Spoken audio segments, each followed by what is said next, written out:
Tolong dijelasin nih Pak. Apa tuh? Ini pertanyaan yang paling banyak orang tanya. Kalau Pak Toga ditanya derajat CVT yang cocok, contoh buat NMAX, Aerox, X-Max, itu kenapa 14? Padahal orinya kalau diukur juga 14. Dan banyak juga yang bilang kalau itu sama aja Pak. Sama aja gimana sih? Sama aja gundulnya gimana? Sekarang udah tahu ya, namanya dibubut 14. Dibubut dengan tidak dibubut kan beda tuh. Itu udah satu jawaban, ada perbedaan gitu. Nah, kenapa derajatnya 14? Jadi gini, saya anggap aja ini kebetulan ada puli nih. Puli X-Max ya.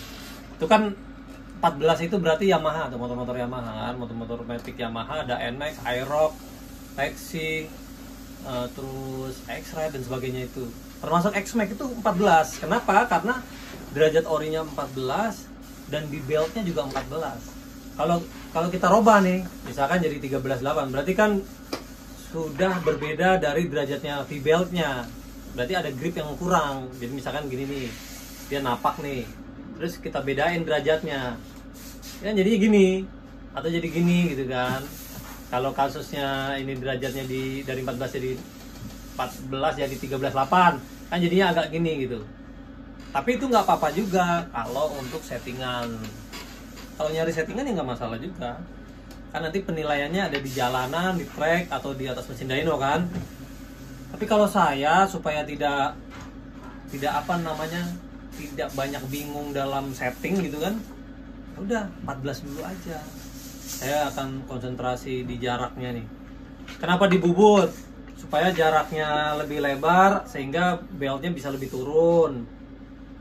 Jadinya rasio perbandingan di putaran awal jadi lebih ringan, ya kan? Jadi lebih ringan. Nah terus nanti ngatasinnya supaya dia putaran atasnya nggak drop, ya kan ini ada grooving nih. Ya, oke, paham ya? Jadi ini kita lebarin, beltnya lebih turun. Derajatnya tetap sama, tapi tetap ada perbedaan. Namanya 14 gitu. Terus ngakalin supaya atasnya nggak habis, ya dikasih ini grooving. Kalau orang bilang interlock, sesimpel itu. Nah nanti kita bikin video deh. Apa bedanya 14, 13.8, 13,5, 13,2, 13 derajat? Bedanya apa?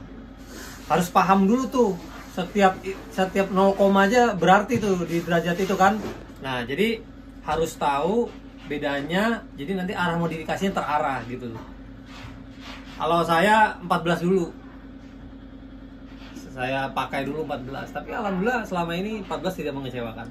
14 dibubut, bukan 14 standar. Oke, paham ya? Jadi jangan sampai salah kaprah.